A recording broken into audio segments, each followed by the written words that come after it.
बांग्लादेश को पाकिस्तान नहीं बनना था, इसलिए साल 1971 में लड़ झगड़ कर मरकर कुर्बानियां देकर मुक्ति वाहिनी के साथ आम लोगों ने एक नए मुल्क को बनाया, एक ऐसा देश बनाया जहां पर चाहत थी कि सत्ता जनता की हो, ना कि तानाशाहों की। लेकिन आज बांग्लादेश को देखकर यह सवाल उठता है कि क्या पाकिस्तान से अलग होकर भी वो पाकिस्तान बनने की तरफ कदम बढ़ा चुका है? क्योंकि बांग्लादेश में जो कुछ हो रहा है वो पाकिस्तान में दशकों से होता आया है। 17 नवंबर 2025 को जब पूर्व प्रधानमंत्री शेख हसीना को मौत की सजा सुनाई गई तो अदालत में तालियां गूंज रही थी। सवाल उठा कि वो तालियां लोकतांत्रिक थी या फिर भीड़ की भावनाओं की, क्योंकि सरकार तो बांग्लादेश में किसी की नहीं है, कम से कम जनता की चुनी हुई तो नहीं है।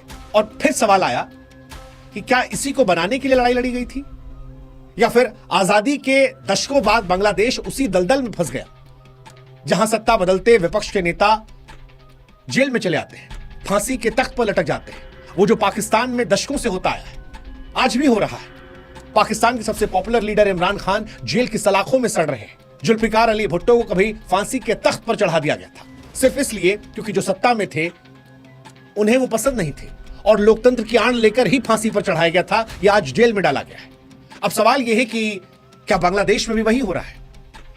बांग्लादेश में हसीना को मानवता के खिलाफ अपराध का दोषी ठहराया गया, लेकिन सवाल जो उठ रहा है वो ये कि क्या ये न्याय है या फिर राजनीतिक बदलाव? मैं जानता हूं मेरे कई बांग्लादेशी मित्र होंगे जो कहेंगे कि सर आपको नहीं पता, लेकिन बांग्लादेश में शेख हसीना ने अत्याचार किया था।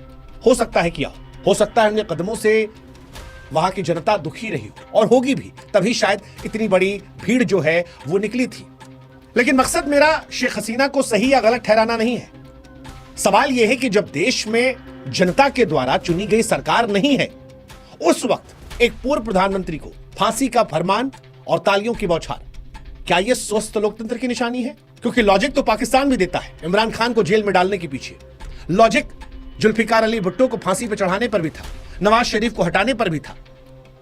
लेकिन भविष्य क्या हुआ पाकिस्तान का, वो दुनिया देख रही है, पाकिस्तानी आवाम भुगत रही है। और इन्हीं से बचकर, इन्हीं से निकलकर बांग्लादेश ने अपनी एक नई पहचान बनाई थी। अब सवाल यह है क्या वो पहचान बदल रही है?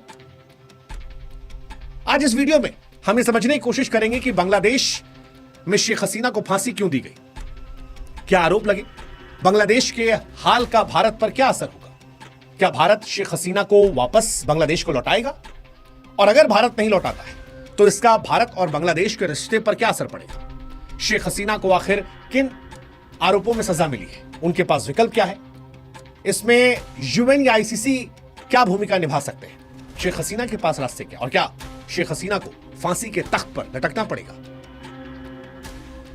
शेख हसीना की यह कहानी सिर्फ बांग्लादेश की कहानी नहीं है, बल्कि भारत के पड़ोसी के रूप में हमारी सुरक्षा और रिश्तों की कहानी भी है। खैर, इसकी शुरुआत करें उससे पहले हमारी आपसे गुजारिश है कि आप हमारे व्हाट्सएप चैनल से जरूर जुड़िएगा, ताकि हमारा आपका रिश्ता मजबूत हो और जो भी वीडियो हम बनाते हैं, क्योंकि हमारे मल्टीपल पेजेस हैं, तो वो आप तक सीधे पहुंच सके, खासतौर पर वो वीडियो जो जरूरी है। तो लिंक हमने डिस्क्रिप्शन में, कमेंट सेक्शन में दे रखा है।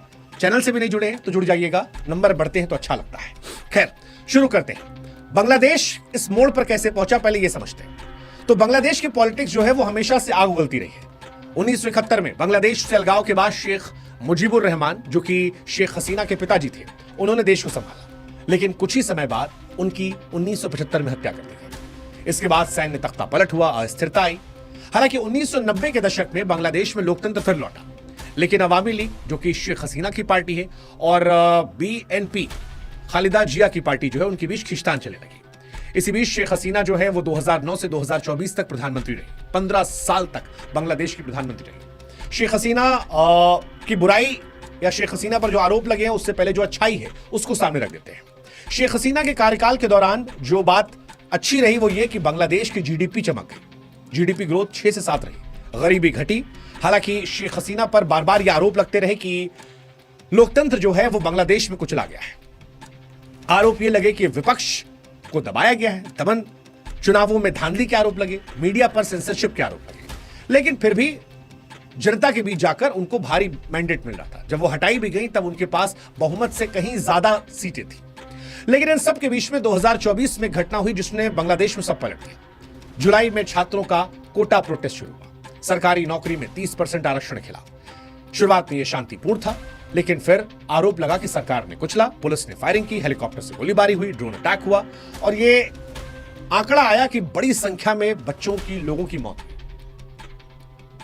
कई हजारों में घायल हुए, सैकड़ों हजारों में मौत हुई। यहीं से आंदोलन बढ़ा। 5 अगस्त 2024 को इसके बाद हसीना को भागना पड़ा। वो भारत आई, जहां वो सुरक्षित है। एक नई सरकार बनी मोहम्मद यूनिस साहब की अगुवाई में। मोहम्मद यूनिस साहब नोबेल पुरस्कार विजेता है। उम्मीद थी शांति आएगी। यूनिस ने एक तरीके से फिर से कोशिश की कि शांति लाई जाए। हालांकि जिस कोर्ट ने शेख हसीना को फांसी दी है, ये वही कोर्ट है जिसको शेख हसीना ने खुद बनवाया था। 2010 में 1971 के वॉर क्राइम के लिए बनाया गया था और इसी कोर्ट ने शेख हसीना को मौत की सजा सुनाई है। यह भी अजीब सी विडंबना है। अब आज हुआ क्या फांसी की सजा में, वो आपको बताते हैं। तो 453 पेज का वर्डिक्ट पढ़ा गया, जिसपे हसीना को 3 चार्जेस पर दोषी ठहराया गया कि उन्होंने हिंसा भड़कवाई थी, हत्या का आदेश दिया था और अत्याचार को रोकने में नाकाम थी। और इसमें सजा जो थी वो फांसी की ऐलान की गई। पूर्व गृह मंत्री को भी फांसी की सजा की बात की गई और आईजीपी को भी 5 साल जेल की सजा की बात की गई। वो सरकारी गवाह बन गए। हसीना और कमाल साहब की प्रॉपर्टियां जो है जब्त कर ली गई। कोर्ट में तालियां बजी, मानो जैसे बांग्लादेश ने फाइनली वर्ल्ड कप जीत लिया। लेकिन हसीना कहती है कि ये कंगारू कोर्ट है, पक्षपाती है, झूठा तमाशा है। उनकी बात तक को नहीं सुना गया, उनके पक्ष को देखा नहीं गया, एक तरफा फैसला कर दिया गया। और वो कह रही हैं कि जब जनमत की सरकार ही नहीं है, तब आप कैसे मुझे फांसी की सजा का ऐलान कर सकते हो। ये उनकी कहानी है। सजा किस किस बात पे है? 5 मुख्य चीजें हैं जिन पर आरोप लगा था। एक, हत्या की कोशिश का, यातना देना। चार्जशीट कहती है कि हसीना ने पुलिस और अवामी लीग को नागरिकों पर हमला करने के लिए उकसाया था, हिंसा रोकने में नाकाम रही। दूसरा, प्रदर्शनकारियों को दबाने के लिए हथियार, हेलीकॉप्टर, ड्रोन का इस्तेमाल करने का आदेश दिया था। 16 जुलाई को बेगम रुकैया यूनिवर्सिटी के छात्र अबू सैयद की गिरफ्तारी से जुड़ा मामला था। कहा गया कि हसीना और अन्य ने हत्या के आदेश दिए, साजिश रची। उसके बाद कहा गया निहत्थे प्रदर्शनकारियों की हत्या करवाई गई, उकसावा दिया और 5 प्रदर्शनकारियों को गोली मारने का भी आदेश दिया गया। लाशें जला दी गई, एक प्रदर्शनकारी को जिंदा जला दिया गया। ये सारे आरोप उन पर लगाए गए। हालांकि शेख हसीना ये कह रही है कि उनका वर्जन नहीं सुना गया और इस वजह से ये बेईमानी है, उन पर आरोप लगाया जा रहा है। अब इसमें एक डीप स्टेट वाली थ्योरी भी आती है। शेख हसीना के रिश्ते अमेरिका से खराब हो रहे थे, अमेरिका का इन्वॉल्वमेंट की बात है। पाकिस्तान जिससे निकलकर बांग्लादेश बना था, वो हस्तक्षेप ज्यादा करना चाह रहा था। फिलहाल जो नई गवर्नमेंट है बांग्लादेश में, वो लिटिल प्रो पाकिस्तान है। क्या ये एक डीप स्टेट साजिश है? श्रीलंका से लेकर नेपाल, नेपाल से लेकर बांग्लादेश, भारत के आसपास जितने देश हैं सारे अस्थिर हो गए। भारत का लोकतंत्र मजबूत है, इसलिए भारत में ऐसी घटनाओं की कोशिश की गई, उसके बावजूद नहीं हुआ। लेकिन ऐसा लगता है कि एक पैटर्न है जो हर अलग अलग देश में सरकारों को अस्थिर कर रहा था। पिछले वालों को छोड़कर भागना पड़ा था। खैर, उधर हम कम जाएंगे। सवाल आता है कि भारत क्या करेगा? क्या भारत शेख हसीना को वापस बांग्लादेश को सौंपेगा? क्योंकि बांग्लादेश और भारत के बीच में तो एक कॉन्ट्रैक्ट हुआ है। भारत और बांग्लादेश के बीच, अगर आप नहीं जानते, बता दें कि 2013 में एक ट्रीटी साइन हुई थी, जिसमें कहा गया था कि दोनों देशों के बीच अपराधियों के एक्सचेंज किए जाएंगे। किसी भी अपराधी को प्रत्यर्पित, यानी यहां से वहां भेजा जाएगा अगर कम से कम 1 साल की सजा हो, आरोपी पर अरेस्ट वारंट हो। और इसी आधार पर 2020 में शेख मुजीबुर रहमान की हत्या के 2 दोषियों को बांग्लादेश भेजा गया था। हालांकि इसमें 2 क्लॉज है, आर्टिकल 6 और आर्टिकल 8। अगर भारत को यह लगता है कि यह आपराधिक की जगह राजनीतिक है, तो भारत मना कर सकता है। और इसी को लेकर जब हमने समझने की कोशिश की तो पता लगा कि भारत के पुराने डिप्लोमेट्स कह रहे हैं कि भारत शायद नहीं भेजेगा शेख हसीना को। भारत ने उन्हें राजनीतिक संरक्षण दिया है, शरण दिया है। और क्योंकि एशिया में हसीना के लिए फिलहाल सबसे सुरक्षित जगह भारत है, अगर वो भेजता है तो माना जा रहा है कि वो अस्थिरता और बढ़ जाएगी, स्थिति खराब होगी। ऐसे भारत नहीं भेजेगा। तख्ता पलट के बाद दरअसल शेख हसीना जो है वो यहां आई थी, पूर्व गृह मंत्री जो थे वो भी आए थे। बांग्लादेश के हालांकि पीएम ऑफिस ने बयान जारी कर कहा कि भारत को देना पड़ेगा। भारत और बांग्लादेश के बीच में प्रत्यर्पण संधि है, उसके मुताबिक भारत बांग्लादेशी पूर्व पीएम को दे दे। भारत का देगा, गुंजाइशें कम लगती है जैसा कि हमने आपको बताया। भारत शायद नहीं देगा। अब सवाल है, अगर भारत शेख हसीना को लौटाने से मना कर देता है तो फिर क्या होगा? 2 सिनेरियो है। एक, भारत से कूटनीतिक रिश्ते थोड़े खराब हो सकते हैं, कूटनीतिक दबाव बनाएगा। बांग्लादेश या ढाका बार बार कहेगा कि भाई भारत हमारे न्यायिक फैसले का सम्मान नहीं कर रहा। कूटनीतिक बयानबाजियां बढ़ेंगी। हालांकि रिश्ते नहीं खराब होंगे, क्योंकि भारत और बांग्लादेश के बीच में व्यापार, ऊर्जा सप्लाई, कई चीजों पर अभी भी एक दूसरे पर निर्भरता है। दूसरा, तनाव बढ़कर स्ट्रेटेजिक शिफ्ट की तरफ जा सकता है। यह खतरनाक स्थिति होगी। अगर ढाका चीन पाकिस्तान की तरफ जाता है तो यह थोड़ा चिंताजनक होगा। यूनिस जो है वो ग्रेटर बांग्लादेश मैप हाथ में लेकर खड़े दिखाई पड़े हैं। भारत बांग्लादेश ट्रेड वॉर जैसे हालात बन गए थे। और मैंने जैसा कहा भी कि अभी थोड़ा लिटिल प्रो पाकिस्तान है भी। तो फिर ये थोड़ा दिक्कत हो सकता है। भारत के लिए सबसे सुरक्षित विकल्प शेख हसीना को किसी तीसरे देश भेजना है। इससे हसीना सुरक्षित भी रहेंगी और भारत और ढाका का सीधा टकराव नहीं होगा। तो हो सकता है कि यूएई, यूके, कनाडा, नीदरलैंड जैसे कुछ देश हैं जहां पर भेज दिया जाए। हालांकि सवाल यह भी है कि इस वक्त ये देश क्या शेख हसीना को पनाह देंगे? ये भी अपने आप में एक इंटरेस्टिंग क्वेश्चन है। अब सवाल यह कि शेख हसीना के पास क्या ऑप्शन है? बांग्लादेश में सजा पाने के बाद शेख हसीना के पास अभी भी कानूनी राजनीतिक ऑप्शंस हैं।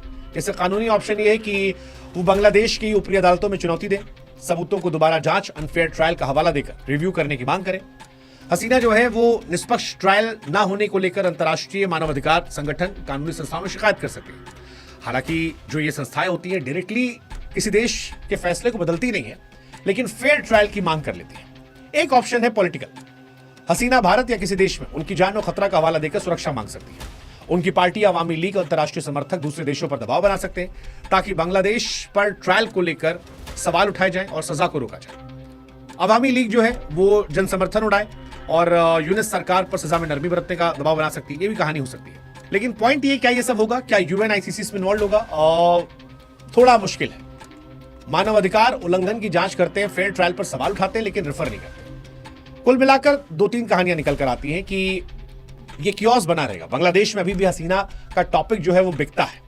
हसीना खुद आईसीसी में केस लड़ने को तैयार है, लेकिन क्या वो केस होगा? शायद नहीं। भारत भी जल्दबाजी में फैसला लेगा? नहीं। भारत छोड़ेगा? शायद नहीं।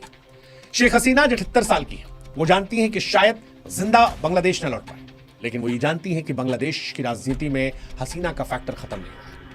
अभी भी उनकी आवाज पर लाखों लोग हैं जो सड़कों पर उतर सकते हैं। शायद इसलिए वो डरती नहीं है। वो इंतजार कर रही है कि चीजें बदले, चुनाव हो, लोकतंत्र लौटे, समर्थक फिर से खड़े। हालांकि बांग्लादेश के बारे में एक अच्छी चीज ये है कि बांग्लादेश में जितनी बार खत्म करने की कोशिश हुई है वो उतनी बार और ताकतवर होकर लौटा है। शेख हसीना शायद आखिरी बार ना खेल रही हो सकता है खेल लंबा चले, लेकिन बांग्लादेश अगर पाकिस्तान बन गया तो यह अफसोसजनक होगा। बांग्लादेश को पाकिस्तान नहीं बनना चाहिए। 1971 में पाकिस्तान से आजाद होकर निकला था, लोकतंत्र बनकर, सेकुलर देश बनकर, सैनिक तख्ता पलट नहीं हो रहे थे। लेकिन 54 साल बाद वही राजनीतिक बदलाव, वही शो ट्रायल, वही विपक्ष को कुचलने खेल, शेख हसीना को विदेश में बैठे बैठे फांसी की सजा, अपील का रास्ता बंद, अवामी लीग पर बैन, सैकड़ों नेता जेल फरार। ये सब लगता है कि ये जो पाकिस्तान में इमरान खान के साथ हुआ था वही कट कॉपी पेस्ट हो रहा है। यूनिस साहब की सरकार जो है वो चुनी हुई नहीं है, फिर भी 26 तक चुनाव टाल रही है। अब देखते हैं कि क्या होता है। हाँ, बांग्लादेश का एक एडवांटेज जो पाकिस्तान से अलग है वो ये कि उनकी अर्थव्यवस्था कहीं बेहतर है, गारमेंट चल रहे, रिजर्व बढ़ा है, आईएमएफ तारीफ कर रहा, लेकिन लोकतांत्रिक आत्मा उनकी कमजोर हो रही है। ढाका में बम धमाके होते हैं, हिंदुओं पर हमला होता है, ग्रेटर बांग्लादेश के नक्शे आते हैं, भारत का विरुद्ध नफरत जो है चरम पर जा रहा है। संक्षेप में कहें तो बांग्लादेश जो आज दिख रहा है वो ऐसा लगता है कि पाकिस्तान का ही अपग्रेडेड वर्जन है। नया, चमकदार, सूट बूट वाला, ज्यादा पैसे वाला अवतार है जो बाहर से तो चमकीला है, लेकिन लोकतांत्रिक दृष्टिकोण से देखेंगे तो शायद खोखला नजर आ रहा है। उम्मीद करते हैं कि बांग्लादेश उससे बाहर निकलेगा ताकि वो कुर्बानियां जो 71 में दी गई थी वो व्यर्थ ना जाए। So long live Bangladesh and hope you will restore democracy soon.